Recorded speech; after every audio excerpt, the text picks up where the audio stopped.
안녕하세요. 따뜻한 아내, 지혜로운 엄마가 되고 싶은 40대 여자입니다.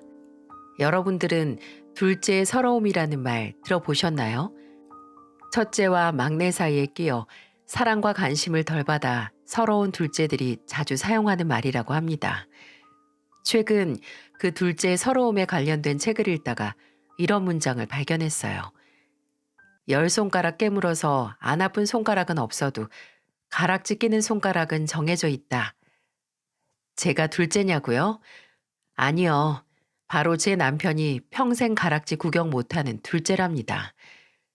저 문장을 읽고 웃음이 났어요.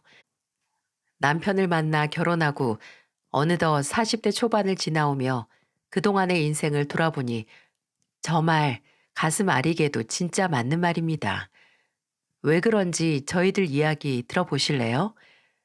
저희 아빠는 돌연 직장을 서둘러 은퇴하고 음식 솜씨 좋은 엄마를 설득해 부산에서 보쌈집을 운영하셨어요. 다양한 채소들이 들어간 육수에 한약재들을 넣어 쫀득하게 삶아낸 보쌈과 매일 새 양념에 버무린 갓 담은 겉절이. 음식 솜씨가 좋으신 건 분명 엄마였는데 식당의 전반적인 일은 전부 아빠가 도맡아 하셨습니다. 엄마가 식당 일로 힘들어 하시는 걸 싫어하셨거든요. 그런 아빠를 보며 자라온 저와 제 여동생은 남자 이상형 첫 번째가 늘 재밌고 다정한 남자였어요. 20대 때 남자들 만나면 이상하게 전부 철없어 보이고 자기 위주로만 생각하는 나쁜 남자뿐이었어요. 특히 저는 콜센터에서 일을 했는데 가끔씩 전화를 걸어 이상한 농담을 하거나 험하게 욕설을 난무하는 남자들이 참 많았습니다. 이번 생에 시집가기는 땡이다 싶었죠. 어느 날 퇴근 후 친하게 지내는 동료들 몇 명과 술 한잔 하기로 했어요. 그런데 갑자기 팀장님이 눈치 없게 자기도 껴달라고 하더라고요. 의도하지 않게 팀 회식이 된 자리에서 팀장님은 자기가 아직도 연락하고 지내는 군대 후임이 있다고 정말 진국이네라고 자꾸만 이야기를 꺼내더군요. 성격도 착하고 재밌고 얼굴도 반반하다고 말이에요. 어차피 소개도 안 시켜줄 거면서 같은 말만 되풀이하는 게 좀 짜증이 나서 취기를 빌려 소리쳤습니다. 아, 팀장님, 계속 진국이라 극하고 보여주지도 않으면 왜 믿습니까? 뭐 상상의 동물 아니냐고요. 저는 계속해서 그렇게 괜찮으면 여기 오라고 해보라며 팀장님에게 말했고 결국 그 군대 후임이라는 사람이 식당으로 찾아왔어요. 팀장님이 전화로 큰일 났으니까 빨리 와서 도와달라고 거짓말을 했는데 땀을 뻘뻘 흘리며 뛰어왔더라고요. 장난이었다는 말에 짜증날 법도 한데 그 남자분은 푸하하 크게 웃으면서 맥주 사주시면 용서해드리겠다고 말했습니다. 그 큰 호탕한 웃음이 참 성격이 좋아 보이더군요. 팀장님은 저에게 불러줬으니 잘해보라고 부추기셨습니다. 그러자 남자분이 잘 되길 바라면 술값 계산하고 빠지셔라. 이렇게 장난을 치시는 게 아니겠어요? 그런데 회사 동료들까지 모두가 크게 웃으면서 좋은 시간 보내라고 정말로 빠져주셨어요.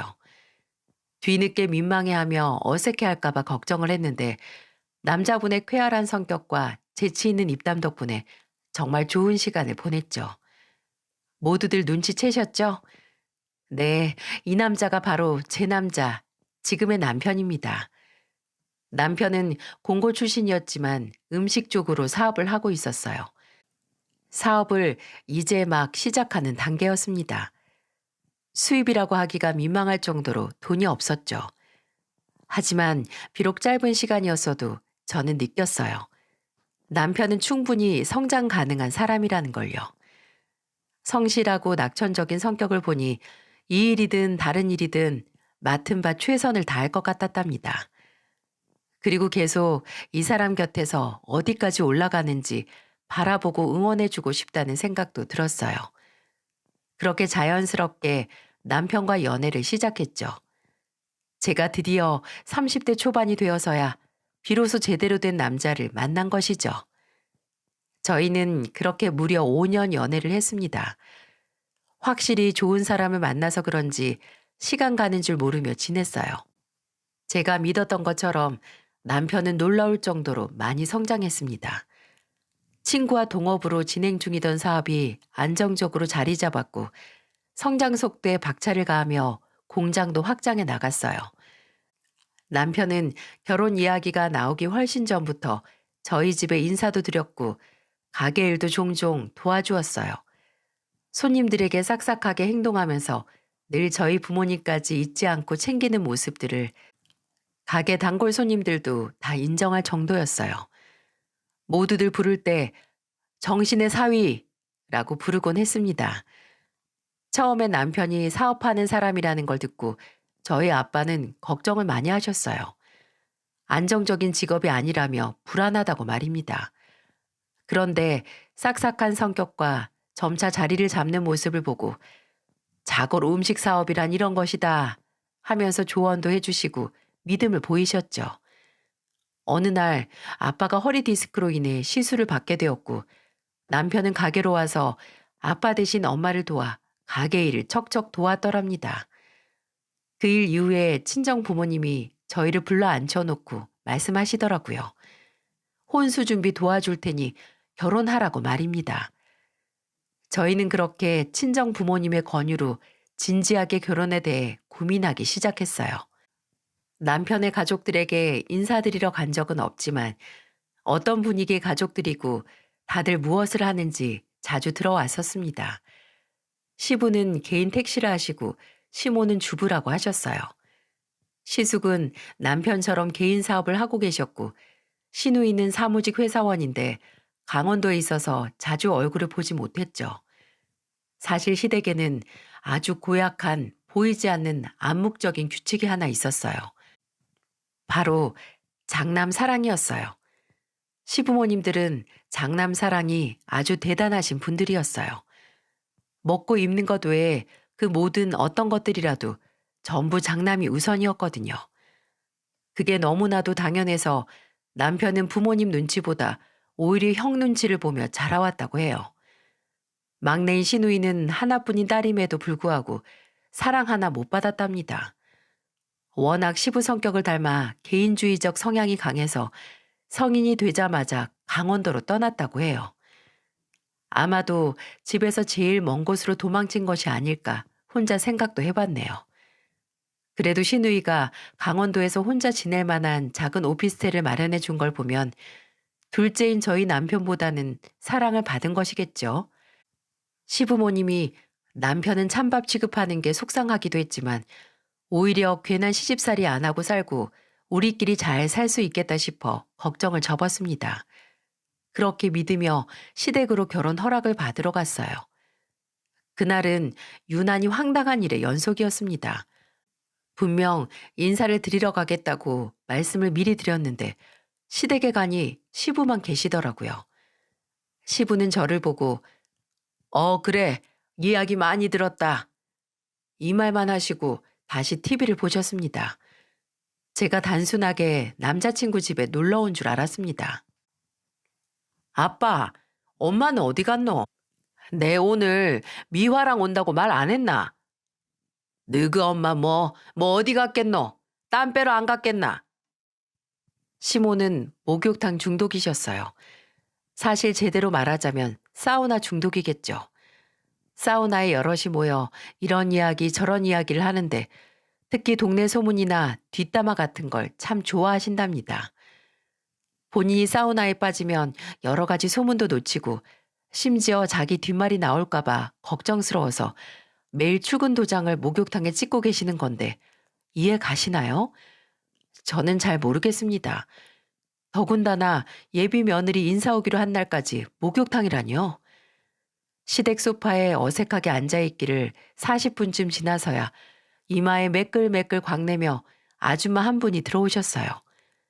저와 남편을 보더니 아 왔나 하고 아무렇지도 않게 안방에 들어가시는데 정말 어쩔 줄을 몰라 식은땀만 다 나더라고요.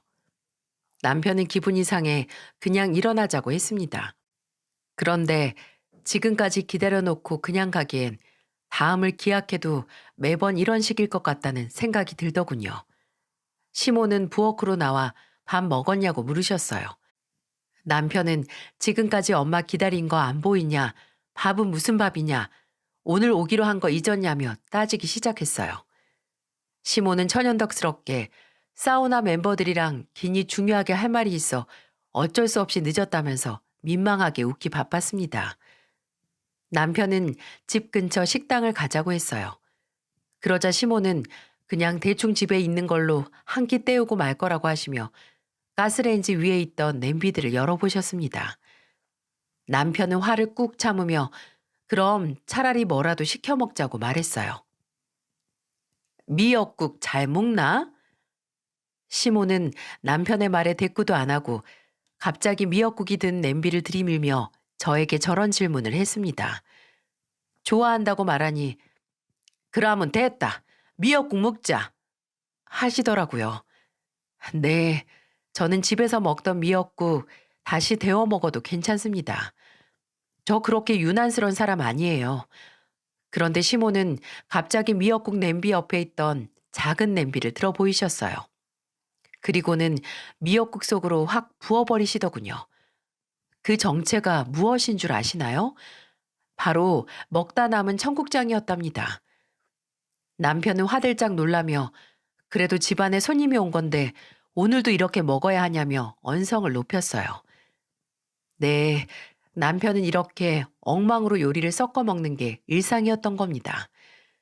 시모는 청국장 콩이 발효식품이라 몸에 좋고 미역국도 여자한테 얼마나 좋은데 그러냐고 어차피 뱃속에 들어가면 다 똑같아진다고 아까운데 어쩌냐며 오히려 큰 소리를 내셨어요. 시모는 독특한 요리 고집, 이상한 살림 부심이 있으셨습니다. 제가 보기엔 사실 요리의 요자도 모르시고요. 그냥 아깝고 귀찮으니까 하는 행동으로밖에 안 보였네요. 미역국이 네 사람 먹기에 양이 애매했기 때문이었죠. 저는 그렇게 시댁에 첫인사를 와서 이상한 잡탕국을 대접받았습니다.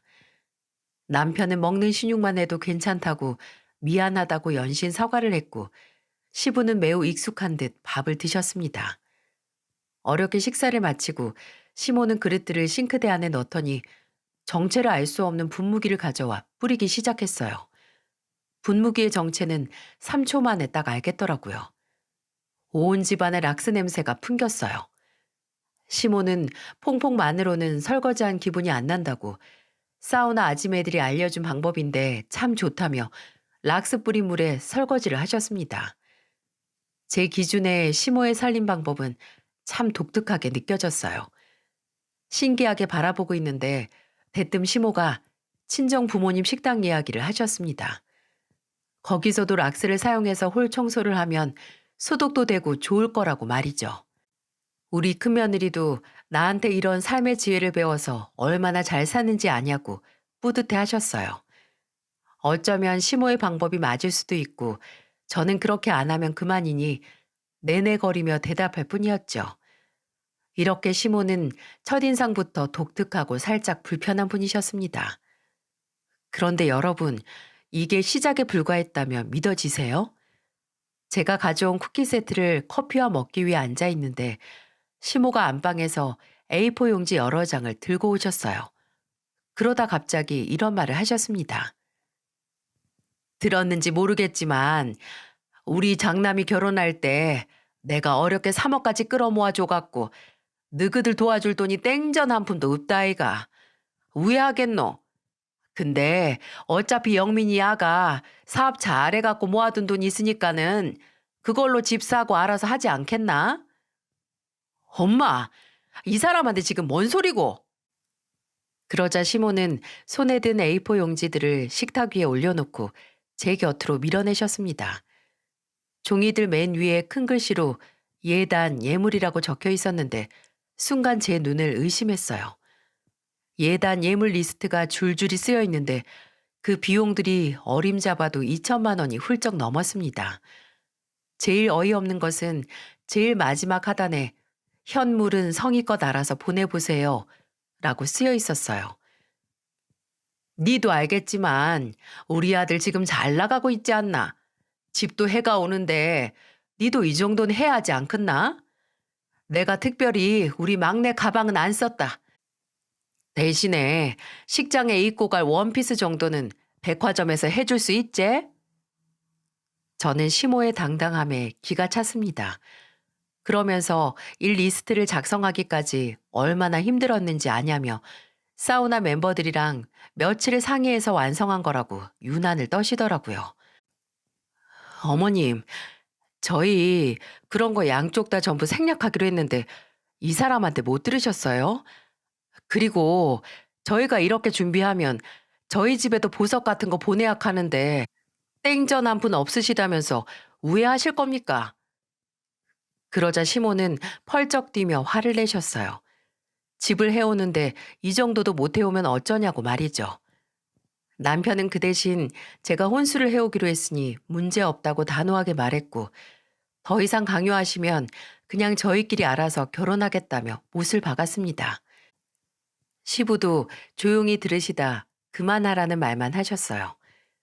저희는 그렇게 시댁을 나왔고 친정집으로 돌아가는 길 내내 남편은 연신 제게 사과를 했습니다. 솔직히 시모 첫인상이 이렇게 안 좋으니 걱정되는 부분이 참 많았던 것은 사실이었죠. 하지만 남편만 바라보고 사랑과 믿음으로 결혼식을 진행했어요. 결국 저희는 계획대로 양가 예단 예물을 안 했어요. 혼수는 제가 열심히 번 돈으로 마련했고요. 처음에 남편이 혼수도 자기가 준비하겠다고 고집부렸지만 정말 아무것도 안 하고 남편이 다 준비하면 시댁의 눈치도 보일 테고 무엇보다 늘 저한테 최선을 다하는 남편에게 미안함이 들었죠. 혼수는 마땅히 제가 해야 할 도리라고 생각이 들어 최대한 좋은 걸로 준비했습니다. 불편한 마음을 애써 무시하며 진행한 결혼식이었지만 걱정했던 마음이 민망해질 정도로 저희 부부는 참 행복하게 잘 살았답니다. 남편 공장 사람들에게 나눠주기 위해 떡을 잔뜩 뽑아 가기도 하고 거래처 사장님들께 드리라고 정성 담아 눌러 쓴 손편지와 함께 명절 선물도 준비했죠. 제가 남편 사업에 도움 줄 수 있는 부분들을 찾아서 최대한 내조했답니다. 집안 살림도 열심히 했지만 저보다 꼼꼼한 남편이 있어 늘 서로를 도와주며 다정하게 잘 지냈어요. 저는 신혼생활을 얼마 즐기지 않은 시점에 임신을 했고 그렇게 전업주부가 되어 외동아들을 예쁘게 키워나가고 있었습니다. 하지만 제가 늘 불만이고 불안했던 부분이 서서히 삐그덕거리기 시작했어요. 바로 차별 문제 말입니다. 결혼 전부터 장남에 대한 사랑이 노골적으로 크셨다는 건 알고 있었지만 이 차별이 제 자식에게도 대물림 될 줄은 정말 몰랐어요. 시모는 사소하게 작은 부분에서부터 차별하셨어요. 시숙에겐 아들 2명과 딸이 하나 있었죠. 시부모님은 어쩜 지그 형제들처럼 똑같이 낳았냐며 그것마저 예뻐하셨고요. 명절이 되면 큰손주들에겐 5만 원씩 용돈을 주셨어요. 그리고 저희 아들에게는 10,000원짜리 딸랑 한 장 쥐어주며 뭐라고 하시는 줄 아세요? 자, 니는 혼자라 그거면 충분하제? 아유, 솔직히 네가 우리 집 장손처럼 머리가 똑똑하나? 아니면 다른 애들 맨키로 애교가 있나? 어디 뭐 맘에 쏙 들어야 돈 줄 맛이 나지 않겠나? 어머님, 괜히 능력 없어서 그깟 돈 쪼매 주시면서 뭔 말이 그리 많으세요? 뭐라고? 참나. 맛있는 반찬은 모두 큰손주들 차지인 건 기본이고 장난감 신랑이라도 하는 참이면 어느새 달려가 제 아들 손에 있는 장난감을 힘으로 뺏어버리십니다. 큰 손주들이 울기만 하면 불난집 마냥 호들갑 떨면서 어르고 달래시는데 제 아들이 울면 뭐라도 입에 물려 먹이던지 듣기 싫다고 투덜거리셨죠. 이렇게 사소한 차별이 눈에 점점 보이자 너무 화가 나 남편에게 속상함을 토로했어요. 여보, 어머니 정말 너무하시다. 시숙님이랑 당신 차별하는 것도 진짜 속상한데 그것도 모자라서 이제는 앞에서 대놓고 차별하신다이가. 진짜 이건 아니라고 생각 안 하나? 내도 진짜 열받는다. 아, 너무 옛날 사람들이라 어쩔 수 없지 뭐. 좀에만 참자. 어? 내가 진짜 미안타. 남편이 조금만 참고 이해하자고 부탁하니 저는 일단 넘어가기로 했어요. 하지만 언젠가 정말 제대로 폭발해야겠다고 생각했습니다. 자기 새끼 건드리는데 가만히 있을 어미가 어디 있나요? 생각해보면 자기 새끼 일에 제일 유난 떠는 사람이 바로 저희 시모였습니다. 워낙 시숙이 문제가 많은 사람이었거든요. 시숙은 여러 물품을 해외로 수출하는 사업을 하고 있었는데 딱 봐도 산티가 나는 짝퉁 브랜드에 포기할 줄 몰랐습니다. 사업이 힘들어질 때마다 부모의 등골을 빨아먹곤 했는데 이제는 그 빨대가 저희 남편에게 향하더라고요. 시숙은 저희 집에 찾아와 정말 쉬운 말처럼 1,000만 원만 도와달라 말하고 어떤 날에는 무릎 꿇고 3,000만 원만 도와달라고 사정했습니다. 만약에 돈이 없다고 거절이라도 하는 날에는 시모가 곧바로 쫓아오셨죠. 야, 네 이번에 못 도와준다고 했다고? 네 아직도 모르나? 집안의 기둥인 큰형이 잘 풀려야 그 밑에 동생들도 잘 풀린다고 이 어마이가 안 카나? 네 생각 좀 해봐라. 네 힘들 때 너그 형이 안 도와주겠나? 형제 좋다는 게 뭐고? 지금 빨리 입금해줘라. 얼른! 엄마, 진짜 고만 좀 해라. 내 못 살겠다. 내가 언제까지 형을 도와줘야 하노? 그리고 엄마 하나? 형이 얼마나 사치심하고 일도 개판인지. 차라리 그 사업 접고 어디 직장 다니라고 해라. 그 순간 시모는 남편 뺨을 때렸습니다. 사장님 소리 듣다가 위에 남 밑에 겨들어가 일을 하노? 도와주기 싫으면 도와주지 말지. 니는 와 되먹지도 않는 잡소리를 하노? 니 계속 극할 거면 그냥 영 끊자. 돈은 엄마가 장기 떼어서라도 해줄 테니까는. 저희 부부는 협박 아닌 협박을 하는 시모에게 마지막으로 져주기로 했어요. 대신 이번이 정말 마지막이라고 약속받았습니다. 그런데 저희 부부도 매번 돈을 빌려줬기 때문에 더 이상 돈 나올 구멍이 없었어요.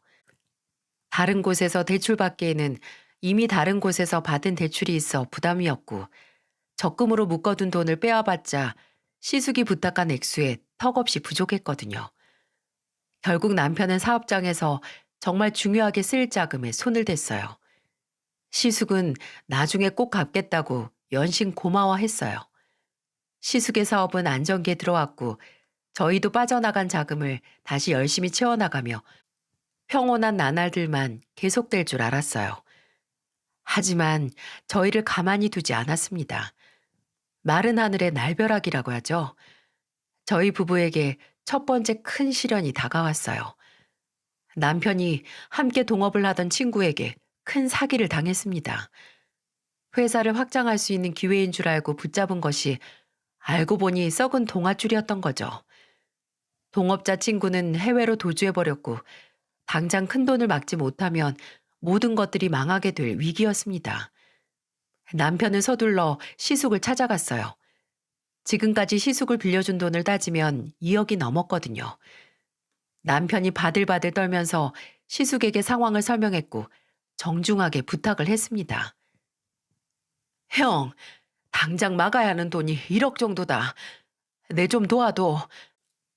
이번에 이것만 도와주면 그동안 형한테 빌려준 나머지 돈들은 내가 없는 셈 할게. 이번 딱 한 번만 빌려준 돈들 좀 갚아도. 그러자 시숙이 코웃음을 치면서 남편에게 어떤 망언을 했는지 아시나요? 마, 내가 언제 니한테 돈을 빌렸노? 그거 다 네가 내 도와준 거 아이가? 네가 형 생각해서 도와줘 놓고 이제 와서 뭐 갖고 말고 하는데. 형, 빌려갈 때는 무릎 꿇고 애원하며 빌더니만 갚는다고도 말했잖아. 진짜 너무한 거 아이가? 시숙은 계속해서 자기도 돈이 없다. 그 돈 빌려주면 자기 사업도 망한다 하며 계속 거절했습니다. 그냥 가서 대출이나 받으라는 차가운 말들만 되돌아올 뿐이었어요. 저희 남편은 사실 여러 곳에서 대출을 받아 여기저기 막았고 그렇게 해결되지 않았습니다.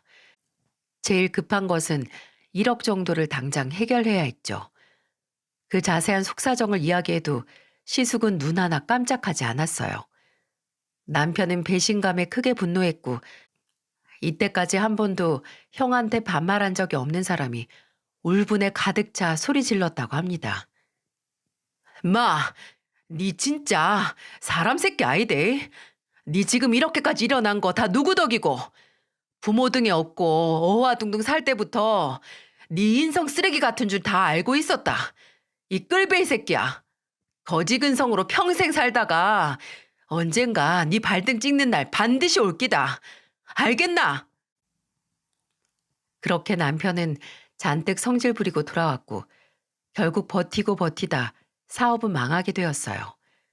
저희 가족은 36평대 아파트에서 작은 빌라로 이사를 갔습니다. 남편이 정말 많이 힘들어했어요. 자신 한 사람의 몰락 때문에 처자식 모두 고생시킨다고 말입니다. 남편은 쓰디 쓴 소주 한 모금 넘기며 다시 새 인생을 살기 위해서 누구보다 열심히 노력할 거라고 약속했어요.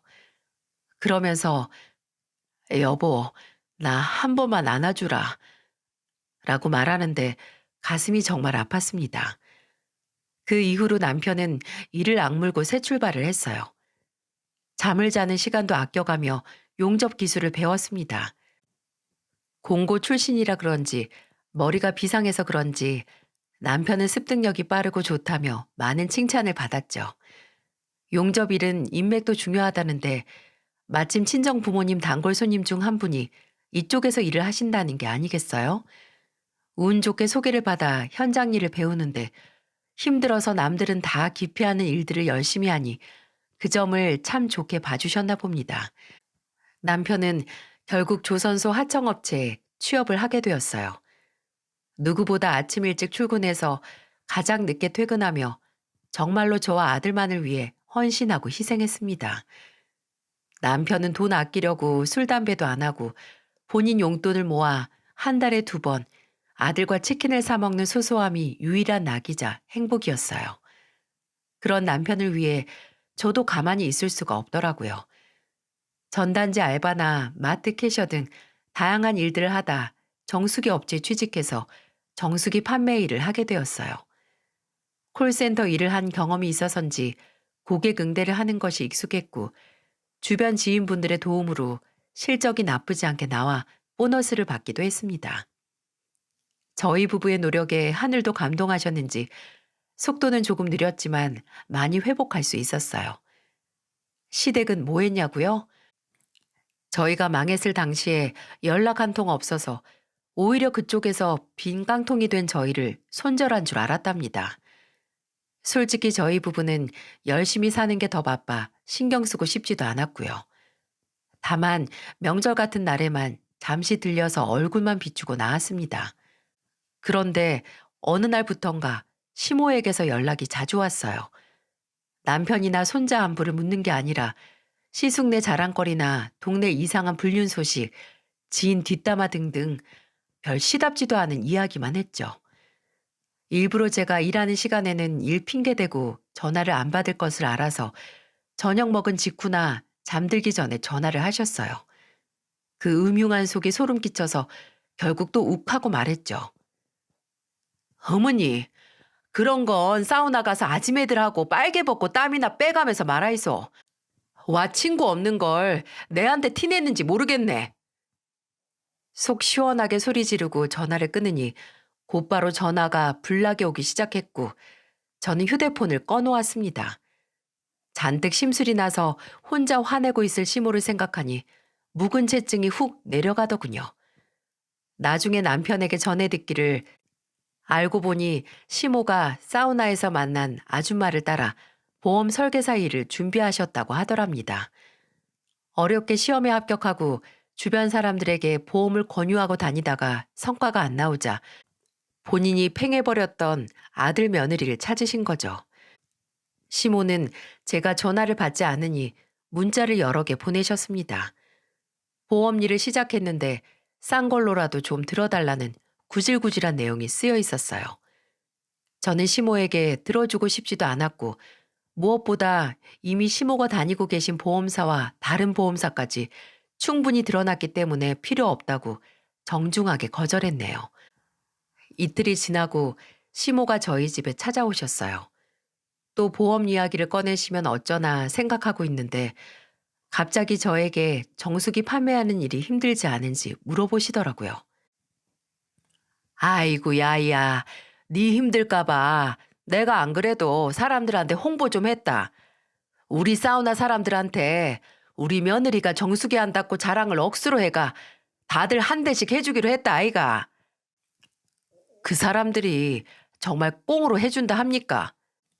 대신 네가 비싼 제품들 직원 할인가 뭐 그런 걸로 싸게 싸게 해준다고 다 꼬셔놨다. 내가 성금으로 돈 먼저 좀 받았는데 괜찮채? 이제 네 정수기 고객들 번호 좀 내한테 넘기라. 어머님, 그런 거 전부 다 쉽게 공짜로 막 다 해주고 그러는 거 아닌데 와 그러십니까 정말. 누가 그러라고 시켰어요? 와 뇌를 걸고서 입을 떠벌리고 다니시냐고요. 시모는 헛웃음을 치며 오히려 저에게 소리쳤습니다. 제 누나까지 손가락을 흔들며 감사한 줄도 모르고 소리나 지르는 버릇없는 년이라면서 말이죠. 정수기나 보험이나 같이 영업 뛰는 마당에 서로 고객 주고받는 게 가족끼리 뭐 그리 어렵냐고 하시네요. 저는 빨리 돌아가셔서 성금인지 뭔지 전부 돌려놔 드리라고 제발 제 인생에서 비키셔라 소리치며 시모를 내쫓았습니다. 시모는 아쉬울 때 연락이나 하지 말라면서 발길을 돌리셨고요. 시모와 있었던 일을 남편에게 이야기하니 펄쩍 뛰며 자기가 해결하겠다고 말했어요. 남편이 뭐라고 으름장을 놓았는지 모르지만 더 이상 시모에게 이상한 전화가 오지 않았습니다. 그렇게 시댁에 점점 발길을 끊으면서 마음만은 참 후련했는데 시모와의 일이 있던 그날 이후로 몸 컨디션이 나빠져 갔어요. 20살 후반부터 만성 위축성 장염을 앓았는데 시모한테 받은 스트레스가 원인인지 이번에도 속이 안 좋았습니다. 이번에는 위험 증상도 함께 있는 것 같았어요. 집에서 혼자 끙끙 앓는 저에게 남편은 병원에 가서 위 내시경 같은 검사 좀 받아보자고 권유하더군요. 저는 건강검진을 꾸준히 받다가 돈 버는데 급급해서 3년 동안 가지 못했어요. 막상 병원에 갈 생각을 하니 겁부터 덜컥 나더라고요. 하지만 혹시라도 큰 병이라면 하루빨리 치료받는 게 좋겠다고 생각해 아들의 친정 부모님께 부탁하고 병원에 갔어요. 그렇게 저희 부부는 두 번째 큰 시련을 맞이합니다. 제가 위암 1기 판정을 받았거든요. 정말 착하고 열심히 살기 위해 노력했는데 다른 사람도 아니고 왜 내가 이런 병을 몸속에 키우고 있는지 믿기지가 않았습니다. 내가 만일 죽으면 당장 어린아들과 평생 가족 위해 헌신만 한 남편은 어쩌나 두려웠어요. 의사 선생님은 그래도 일찍 발견해서 정말 행운이신 거라며 저를 위로해 주셨습니다. 암세포가 점막 하층에만 침범해 있어서 그리 깊지 않아 보이고 림프절 전이도 많지 않다고 하셨어요. 무엇보다 위암 치료는 조기 발견과 조기 제거가 중요하기 때문에 제거술만 받으면 5년 생존율이 90에서 95%나 된다고 하셨어요. 저는 90이라는 높은 숫자를 믿으며 제 몸속의 암은 이겨낼 수 있는 병이라고 희망을 갖기로 다짐했습니다. 가족들을 위해 씩씩하게 마음을 다잡았어요. 저는 가장 빠른 날짜로 예약을 잡고 무사히 위절제 수술을 마쳤습니다. 집으로 돌아와 요양하며 건강 회복에만 집중했고요. 다니던 직장도 잘 마무리하고 친정엄마와 남편의 도움으로 육아 살림도 잘 해나갈 수 있었어요. 수술 후 빈혈이 살짝 생겨 어려운 것 말고는 이번 실현도 저희만의 방식으로 잘 극복해 나가고 있었습니다. 하지만 저희 부부 곁에 언제나 평온함을 깨 부셔버리는 존재가 있다는 거 잊지 않으셨죠? 오랜만에 전화를 한 시모는 능청맞게 김장 소리를 하더군요. 이번에 김장을 넉넉하게 할 건데 네 형님도 애들 전부 데리고 온다고 했다. 너도 좀 도와서 일해라. 말을 하시더라고요. 제가 미쳤다고 거길 가겠습니까? 딱 잘라서 못 간다고 거절했네요. 시모는 철부지 자식을 어르고 달래듯 이 기회에 와서 형님이랑 더 사이좋게 지내고 아이들끼리도 추억 만들게 오라며 계속 같은 말만 반복했어요. 시댁에서는 제가 아프다는 사실을 당연히 모르기 때문에 그냥 좋게 좋게 넘어가려고 했습니다. 어머님, 제가 다른 이유가 아니고 몸이 안 좋아가 그럽니다. 형님이랑 큰 손주들이랑 좋은 시간 보내세요. 아이, 어디가 그리 아파가 시댁에도 못 온다 하노? 뭐, 내보다 더 아프나? 내도 이곳저곳 안 아픈 곳이 없다. 저는 더 긴 말할 필요성을 못 느끼고 끊습니다. 한마디 남기고 전화를 끊어버렸어요. 시모는 잔뜩 열이 받았는지 남편에게 전화해서 따졌다고 합니다. 일하다 말고 받은 전화가 그런 시답지 않은 소리였으니 남편도 얼마나 화가 났겠어요. 남편은 시모에게 애 엄마 위암에 걸렸고 수술하고 이제 회복 중이라고 소리쳤다고 했습니다. 아프다는 사람에게 김장을 시키려고 하냐 따져 물었더니 순순히 무슨 소리인지 알겠다 하고 전화를 끊으셨다고 하네요. 왜 잠잠히 그냥 넘어갔을까 궁금했는데 아니나 다를까 며칠 뒤 시모가 저희 집으로 찾아왔더라고요. 그날 저는 저녁 준비를 위해 한참을 바빴습니다.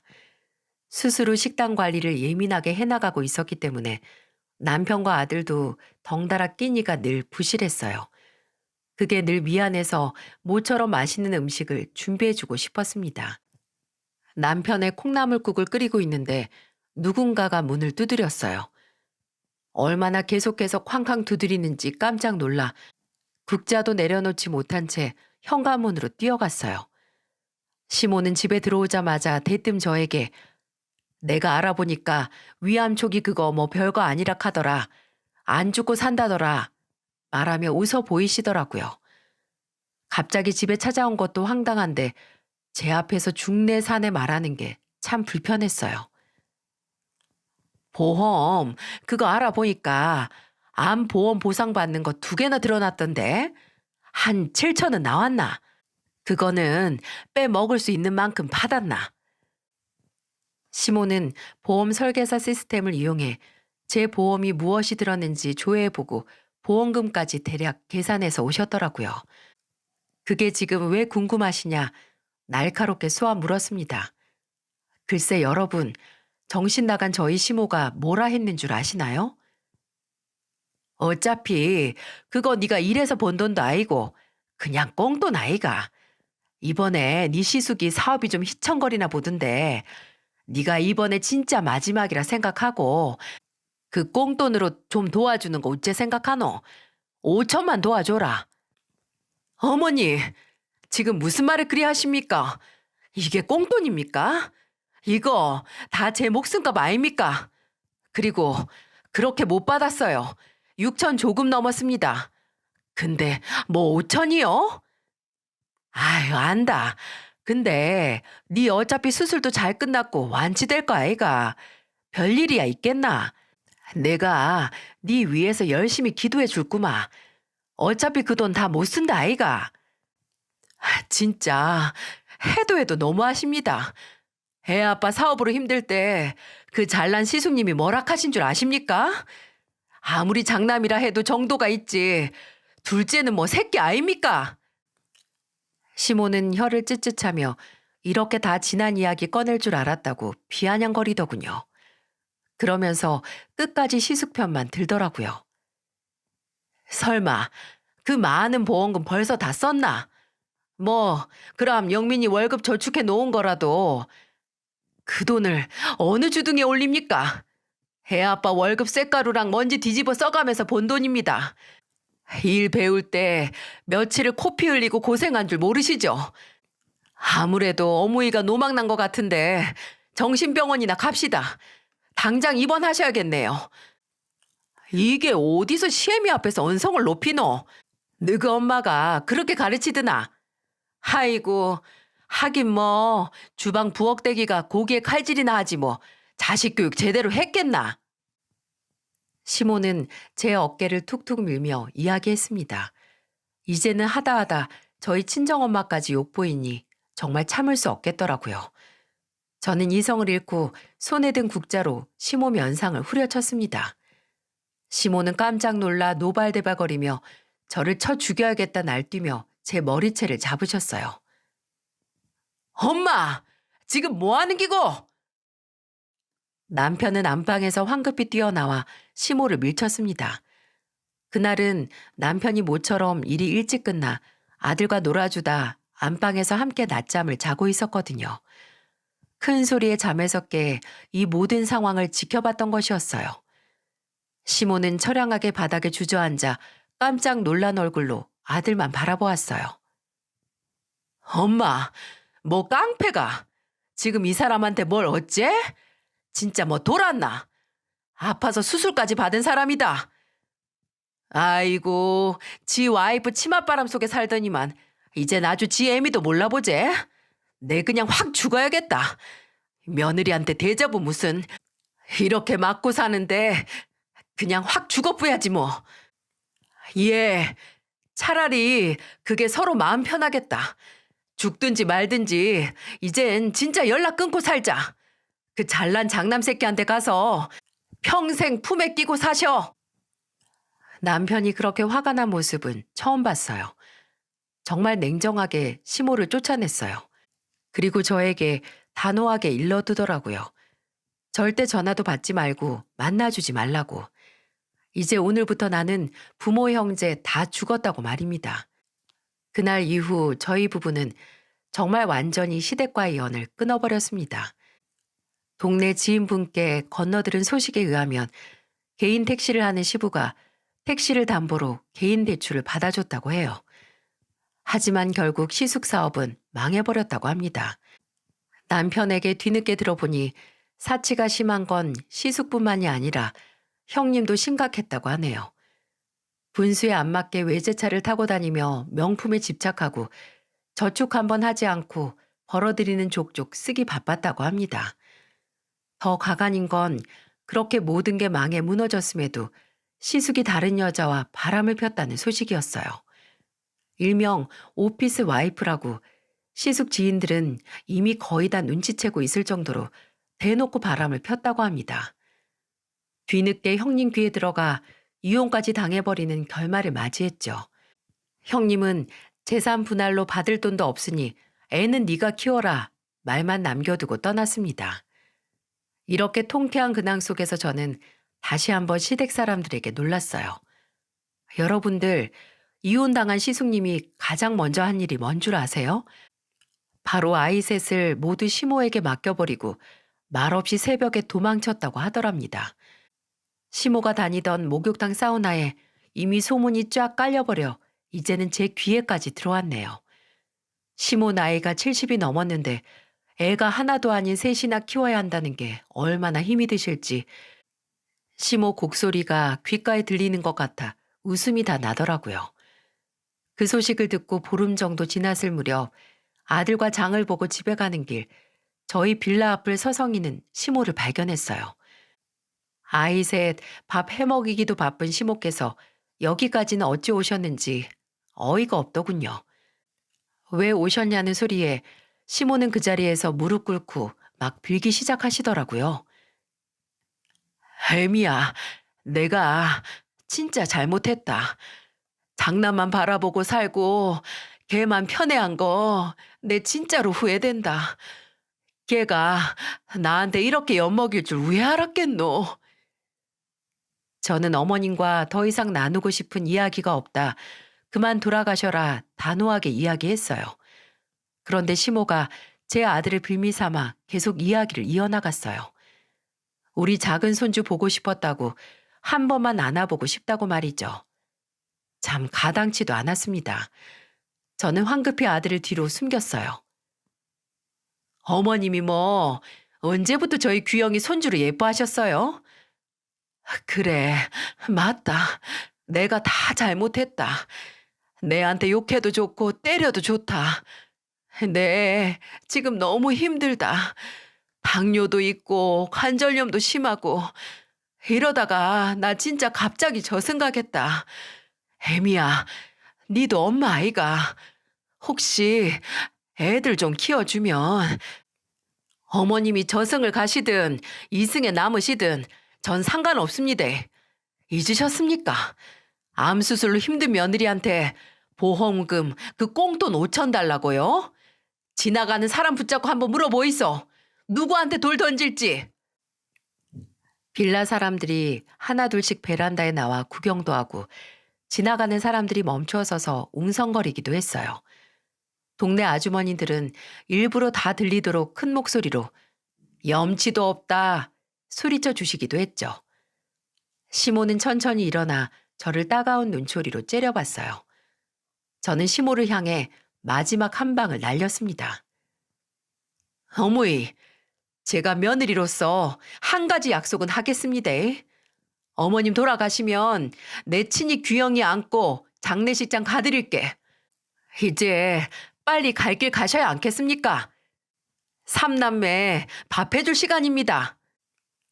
시모는 애써 콧방귀를 끼며 터벅터벅 돌아갔고 빌라 사람들도 흥미를 잃었는지 모두 해산했어요. 솔직히 빌라 사람들 덕분에 좀 든든했다면 좀 웃긴가요?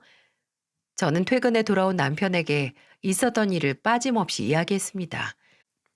남편이 처음에는 시수가 아이들을 돌보라고 한 시모의 말에 잔뜩 화가 나 지금이라도 당장 다 엎어버리고 온다 이러면서 날뛰었어요.